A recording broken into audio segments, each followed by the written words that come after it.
Hello everyone, welcome back to my YouTube channel. तो आज हम स्टार्ट करने जा रहे हैं सोल्यूशन चैप्टर का पार्ट 2। चलिए चैप्टर को स्टार्ट करते हैं। हमारा टॉपिक है आज का सॉल्युबिलिटी। What is solubility? तो सॉल्युबिलिटी क्या होती है? बेसिकली अगर समझे तो ये है कि it includes how well a solute dissolve in a solvent to form a solution. ठीक है, सिंपल सा मतलब हुआ कि हमारा सॉल्यूट कितनी अच्छी तरीके से डिजॉल्व होता है किसी फिक्स्ड अमाउंट ऑफ सॉल्वेंट के अंदर। ठीक है, जब वो सोल्यूशन में कन्वर्ट हो रहा है ना, उसी को हम क्या बोलेंगे? उसकी सॉल्युबिलिटी बोलेंगे। अब डेफिनेशन भी देख लेते हैं क्या बोलती है। तो डेफिनेशन बोलती है solubility determines how much of one substance that is solute can dissolve in another substance that is solvent. ठीक है, it is influenced by a chemical nature of both substances. अब केमिकल नेचर का मतलब क्या हुआ यहाँ पे कि भाई दोनों पोलर हैं, यानी कि सॉल्यूट और सॉल्वेंट का जो केमिकल नेचर है वो कैसा है? दोनों के दोनों पोलर्स हैं या दोनों के दोनों नॉन पोलर है? कैसे हैं? क्योंकि आपको पता है अगर दोनों substances same chemical nature show करेंगे तो ही वो आपस में डिजॉल्व होंगे, अदरवाइज वो क्या कर जाएंगे? वो डिजॉल्व नहीं होंगे। ठीक है, सेपरेट हो जाएंगे। राइट, जैसे कि देख लीजिए, जैसे सॉल्ट है तो सॉल्ट भी पोलर होता है, और जो आपका वाटर है, वाटर भी कैसा शो करता है भाई? वो भी पोलर नेचर ही शो करता है। ठीक है, तो देखिए हमने क्या किया, पानी का गिलास लिया और उसमें हमने ऐड कर लिया सॉल्ट को। अब ये सॉल्ट इस जो वाटर का ग्लास है इसके अंदर कितना इजीली डिजॉल्व हो जाएगा रूम टेम्परेचर पर, और फिक्स जो हमारा क्या है एटमॉस्फेरिक प्रेशर है उतने पे, वही क्या होगा? इसका सॉल्युबिलिटी होगा। ठीक है, तो यहाँ पर आप पढ़ सकते हो कि maximum amount of solute that can dissolve in a given amount of solvent at a specific temperature and pressure is called solubility. यही क्या होगी? उसकी सॉल्युबिलिटी होगी। ओके, चलिए, आई होप समझ आया होगा आपको। Factor affecting the solubility of solids, मतलब कि यहाँ पर हम बात करें solubility of solute in a liquid. Solute जो होगा यहाँ पे वो होगा सॉलिड, है ना, उसके बारे में बात कर रहे हैं कि कौन कौन से फैक्टर्स हैं जो उसकी सॉल्युबिलिटी को क्या करेंगे? अफेक्ट करेंगे, सॉलिड की सॉल्युबिलिटी को अफेक्ट करेंगे जब उसको डिजॉल्व किया जाएगा किसी लिक्विड के अंदर। तो फर्स्ट होता है हमारा टेम्परेचर। तो टेम्परेचर क्या करता है? सॉल्युबिलिटी जो होती है generally increase with increase in temperature, है ना। बेसिकली क्या होता है, जब टेम्परेचर राइज करेगा तो सॉल्युबिलिटी भी बढ़ेगी। ठीक है, मोस्ट ऑफ द जो सॉलिड्स होते हैं वो डिजॉल्व हो जाते हैं। जैसे अगर आपने देखा भी होगा, अगर हम क्या करें, शुगर लें पानी में, ठीक है, तो अगर आप उसको गर्म करोगे तो वो जल्दी क्या कर जाएगा? डिजॉल्व हो जाएगा, है ना, कंपैरेटिवली उसको अगर आप नॉर्मल टेम्परेचर पे अगर उसमें शुगर ऐड करते हो वाटर में तो वो इतना जल्दी डिजॉल्व नहीं होता है जितना गर्म करने पे हो जाता है ना। जनरली ऐसा होता है। ठीक है, but if dissolution is endothermic. अब एंडोथर्मिक का मतलब क्या हुआ? अगर हम क्या कर रहे हैं, सॉलिड को ऐड कर रहे हैं सोल्यूशन में लिक्विड के साथ में, और जब हमने ऐड किया उस दौरान हम लोग को क्या करना पड़ रहा है? बाहर से एनर्जी प्रोवाइड करनी पड़ रही है। एंडोथर्मिक का मतलब क्या हुआ? एंडोथर्मिक का मतलब हुआ ये कि हम बाहर से एनर्जी सप्लाई कर रहे हैं। उस केस में क्या होगा? सॉल्युबिलिटी हमारी इंक्रीज होगी टेम्परेचर इंक्रीज होने के साथ में। ठीक है ना। लेकिन अगर डिसोल्यूशन जो है वो हमारा एक्सोथर्मिक हुआ, मतलब कि जब हमने क्या किया, लिक्विड के अंदर कोई सॉलिड ऐड किया और सॉलिड ऐड करने के साथ में वहाँ पर अपने आप से हीट इवॉल्व हुआ, ठीक है ना, तो उस केस में क्या हुआ? उस केस में सॉल्युबिलिटी क्या कर जाएगी? हमारी डिक्रीज हो जाएगी, क्योंकि एक तो वहाँ पर खुद से जो हमारा सॉल्यूट ऐड हमने किया है वो खुद से क्या कर रहा है? हीट प्रोड्यूस कर रहा है, और हम बाहर से और एक्सेस में उसको क्या कर रहे हैं? हीट प्रोवाइड कर रहे हैं। तो उस केस में क्या होगा? हमारा सॉल्युबिलिटी डिक्रीज हो जाएगी टेम्परेचर के राइज होने के साथ साथ में। ठीक है, तो इफेक्ट ऑफ टेम्परेचर जो है वो अलग अलग डिसोल्यूशन प्रोसेस में अलग अलग टाइप करेगा। यानी कि एंडोथर्मिक में तो क्या होगा? हमारा फेवरेबल कंडीशन रहेगी, सॉल्युबिलिटी इंक्रीज होगी, टेम्परेचर बढ़ेगा तो सॉल्युबिलिटी भी बढ़ जाएगी। लेकिन अगर एक्सोथर्मिक होगा तो उस केस में हमारी सॉल्युबिलिटी डिक्रीज हो जाएगी। राइट, अब बात करते हैं सेकेंड पॉइंट की, इफेक्ट ऑफ प्रेशर। अब जो प्रेशर होता है ना, इसका इतना ज़्यादा इफेक्ट होता नहीं सॉल्युबिलिटी के ऊपर। किसके केस में? जब हम बात करते हैं लिक्विड के अंदर सॉलिड का डिसोल्यूशन की जब बात करते हैं, ठीक है, वो इतना क्रूशियल रोल नहीं प्ले करता है। ठीक है, जबकि गैसेस के केस में प्रेशर का रोल थोड़ा सा रहता है क्रूशियल, है ना। इसके अलावा होता है हमारा nature of solute and solvent. Again nature की बात हो रही है, मतलब केमिकल नेचर की बात हो रही है। केमिकल नेचर का मतलब यहाँ पे क्या हुआ कि हमारे जो सब्सटेंसेस हैं, सब्सटेंस कौन कौन से? हमारा सॉल्यूट और सॉल्वेंट, ठीक है ना। इन दोनों का केमिकल नेचर क्या होना चाहिए भाई? सेम होना चाहिए। सेम से मतलब क्या हुआ कि भाई या तो दोनों पोलर हों, ठीक है, या तो दोनों नॉन पोलर हों, ठीक है। लाइक डिजॉल्व लाइक, ये याद रखना है आपने, ठीक है। अगर दोनों पोलर होंगे तो इजीली डिजॉल्व हो जाएंगे, या दोनों नॉन पोलर होंगे तो इजीली डिजॉल्व होंगे। अगर एक पोलर हुआ एक नॉन पोलर हुआ तो वो आराम से डिजॉल्व नहीं होंगे। फॉर एग्जाम्पल हमने क्या किया, हमने वाटर लिया, ठीक है। वाटर का नेचर भी हमने पढ़ा था, कैसा होता है भाई? पोलर, ठीक है। वाटर के ऊपर हमने डाल दिया ऑयल, ठीक है। अब ऑयल जो है क्या वो इसमें डिजॉल्व होगा रूम टेम्परेचर पे? नहीं। वो क्या करेगा, एक सेपरेट लेयर बना लेगा, कहाँ पर? वाटर के ऊपर। क्योंकि जो ऑयल है इसका नेचर कैसा है भाई? इसका नेचर है नॉन पोलर, ठीक है। तो ये क्या नहीं करेगा, डिजॉल्व नहीं होगा, ठीक है ना। तो हमारा केमिकल नेचर भी क्या करता है, क्रूशियल रोल प्ले करता है डिसोल्यूशन में। ओके, चलिए चलते हैं नेक्स्ट पे। तो नेक्स्ट है solubility of gas in a liquid, ठीक है।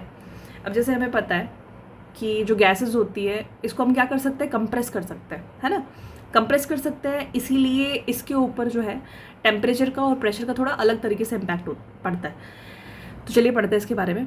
Gases dissolve in liquid depending on the gases nature, कि गैस का नेचर कैसा है, and liquid and external conditions such as temperature and pressure. Solubility of gas increase with increase in pressure and decrease with temperature. तो देखिए इससे पहले हमने पढ़ा था सॉलिड के लिए कि dissolution of solid in liquid, तो उस केस में हमने वहाँ पे पढ़ा था कि टेम्परेचर क्रूशियल रोल प्ले करता है, ठीक है। और यहाँ वहाँ पर जो प्रेशर का रोल था वो कैसा था, नेग्लिजिबल था। क्यों? क्योंकि दोनों के दोनों कैसे थे, इनकम्प्रेसिबल थे। दबा उनको हम क्या नहीं कर, कंप्रेस नहीं कर सकते थे, ना ही लिक्विड को ना ही सॉलिड को, ठीक है। लेकिन गैसेस हमारी क्या होती है, कंप्रेसिबल, ठीक है। Solubility of gases increase in pressure and decrease with temperature. चलिए solubility of gases in liquid पे जो प्रेशर का इफेक्ट पड़ता है उसको थोड़ा सा डायग्राम से समझते हैं। तो हमने यहाँ पे एक कंटेनर लिया है। इस कंटेनर में अगर आप ध्यान से देखेंगे तो ये है यहाँ पर गैसियस मॉलिक्यूल, ठीक है, और नीचे हमारा क्या है, लिक्विड है, ठीक है। तो जब हम लोगों ने कोई प्रेशर अप्लाई नहीं किया है, एक्सटर्नल कोई प्रेशर हमने अप्लाई नहीं किया, ठीक है, इस कंटेनर के ऊपर, तो हमने क्या देखा कि गैसियस पार्टिकल बाहर ज़्यादा है और लिक्विड के अंदर डिजॉल्व कम है, ठीक है। मतलब lower the partial pressure lower the solubility. अब हमने क्या किया, हमने सेम वेसल के ऊपर क्या किया, थोड़ा सा एक्सटर्नल फोर्स अप्लाई किया, जिसकी वजह से क्या हुआ, प्रेशर जनरेट हुआ। अंदर प्रेशर जनरेट हुआ तो गैसियस पार्टिकल क्या हुए, कंप्रेस हुए, पास आए, और क्या हुआ, धीरे धीरे लिक्विड में डिजॉल्व होने स्टार्ट हो गए। यानी कि ग्रेटर द पार्शियल प्रेशर तो डिसोल्यूशन भी क्या होगा हमारा, गैसेस पार्टिकल का ज़्यादा होगा। तो जो ये चीज़ है इसको अच्छे से किसने एक्सप्लेन किया था, हेनरी ने। किसने बताया था इसके बारे में अच्छे से, हेनरी ने। तो अब हम नेक्स्ट पढ़ेंगे हेनरीज लॉ। चलिए पढ़ते हैं हेनरीज लॉ। तो हेनरीज लॉ बोलता है the solubility of gas in a liquid is directly proportional to the partial pressure of the gas over the solution. मतलब ये बोल रहा है जो पार्शियल प्रेशर होगा, ठीक है, वो किसके बराबर होगा कि गैस के ऊपर जितना ज़्यादा पार्शियल प्रेशर अप्लाई होगा उतना ही ज़्यादा क्या होगा उसके अंदर जो गैसियस पार्टिकल की जो कंसंट्रेशन है वो सोल्यूशन के अंदर इंक्रीज हो जाएगी, ठीक है। और जब हम बात करें जो गैसियस पार्टिकल अगर वो वेपर फेज में, ठीक है, तो उस केस में हम उसके मोल फ्रैक्शन के बारे में बात करते हैं। किसके बारे में बात करेंगे, मोल फ्रैक्शन के बारे में बात करेंगे। वहाँ पर हम कंसंट्रेशन की बात नहीं करते, ठीक है। तो क्या हुआ, प्रोपोर्शनल का साइन हटा तो उसकी जगह एक फैक्टर है जिसको हमने बोला हेनरीज लॉ कांस्टेंट, ठीक है। तो हम इसको कैसे लिखते हैं, हमने इसको लिखा PA is equal to KH and XA। जो क्या हो गया हमारा, PA हमारा है partial pressure of component A, XA हो गया mole fraction of the component A, and KH हो गया आपका हेनरीज लॉ कांस्टेंट, ठीक है। नेक्स्ट पे चलते हैं। अब जो ये हमारा हेनरीज लॉ कांस्टेंट है ना, ये भी काफ़ी क्रूशियल रोल प्ले करता है।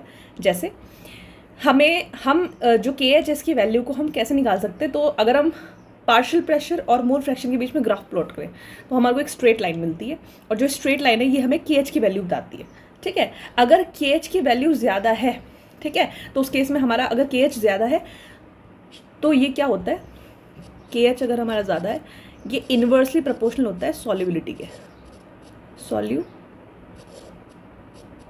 ठीक है।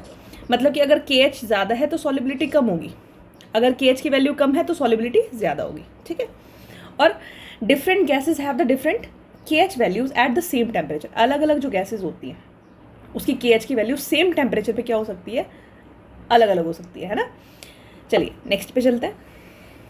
नेक्स्ट हमारा इफेक्ट ऑफ टेम्परेचर। अभी तक हमने पढ़ा इफेक्ट ऑफ प्रेशर, अब हम बात करेंगे effect of temperature on the dissolution of gases in liquid. तो देखिए टेम्परेचर का क्या इफेक्ट पड़ेगा, चलिए समझते हैं इसको।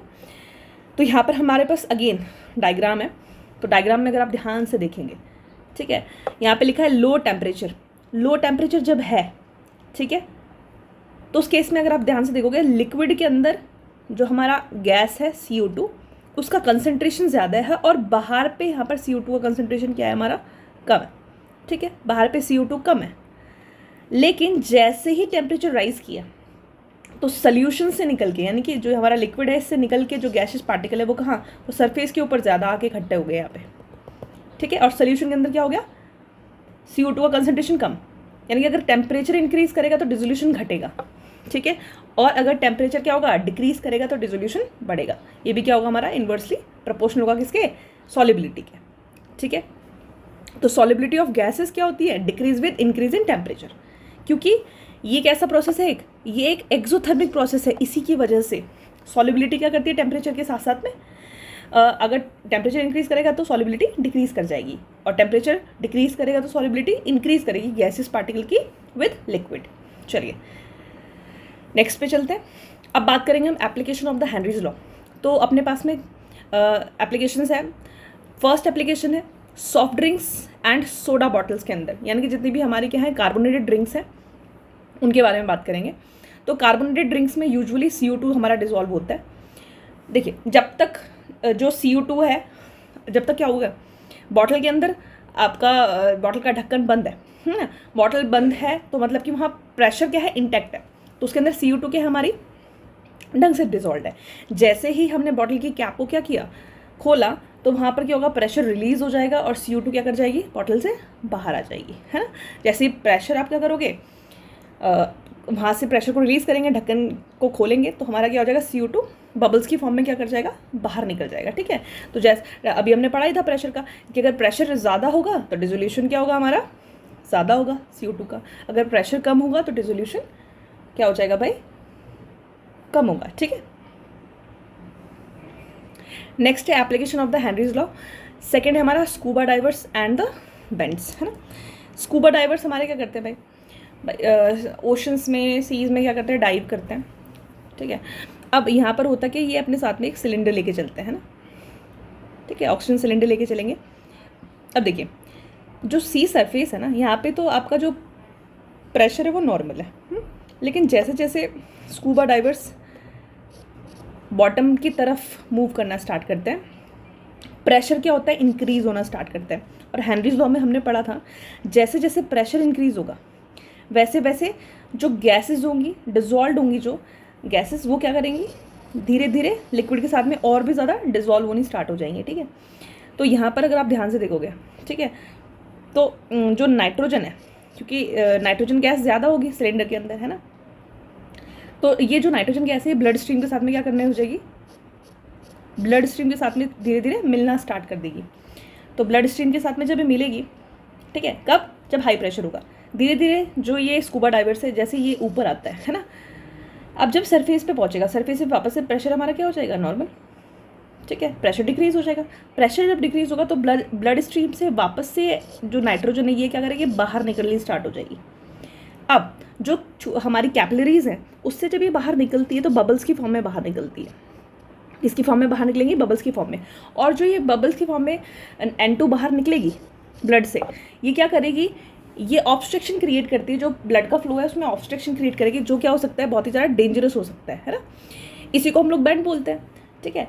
इस चीज़ से बचने के लिए जो ऑक्सीजन सिलेंडर है इसमें नाइट्रोजन गैस को डाइल्यूट किया जाता है with the help of helium gas, है ना। हीलियम गैस थोड़ा कम टॉक्सिक होती है कंपैरेटिवली किसके, नाइट्रोजन गैस के, ओके, ठीक है। नेक्स्ट पे चलते हैं हम लोग। नेक्स्ट है आपका high altitude and the anoxia. अब देखिए, अभी हमने पढ़ा जैसे मोशंस में डेप्थ में जाएंगे तो वहाँ पे प्रेशर हाई होगा, ठीक है, और N2 जो होगी, नाइट्रोजन जो गैस है, वो डिजॉल्व होनी स्टार्ट हो जाएगी हमारे ब्लड स्ट्रीम के साथ में, क्योंकि हमारा ब्लड लिक्विड है, ठीक है। अब सेम चीज़ समझिए, जैसे जैसे हम लोग क्या करेंगे हाई एल्टीट्यूड पे, जैसे पहाड़ पे चढ़ना स्टार्ट किया हमने, है ना, अब जैसे जैसे हाइट पे हम जाते रहेंगे ना, वैसे वैसे क्या होगा भाई, वहाँ पर क्योंकि प्रेशर क्या हो रहा है, कम और बहुत कम हो रहा है, प्रेशर कम होगा तो धीरे धीरे क्या होगा, ब्लड स्ट्रीम में जो डिजॉल्व्ड ऑक्सीजन है वो धीरे धीरे ब्लड स्ट्रीम से बाहर निकलनी स्टार्ट हो जाएगी, ठीक है। अब इसकी वजह से क्या होता है, टिश्यूज़ के अंदर हमारी ऑक्सीजन की कमी आ जाती है, जिसकी वजह से क्या होता है, एनॉक्सिया हो गया आपका, डेजीनेस हो गया, कन्फ्यूज़न, ये सारी प्रॉब्लम जो होती है वो स्टार्ट हो जाती है पर्सन के अंदर, ठीक है।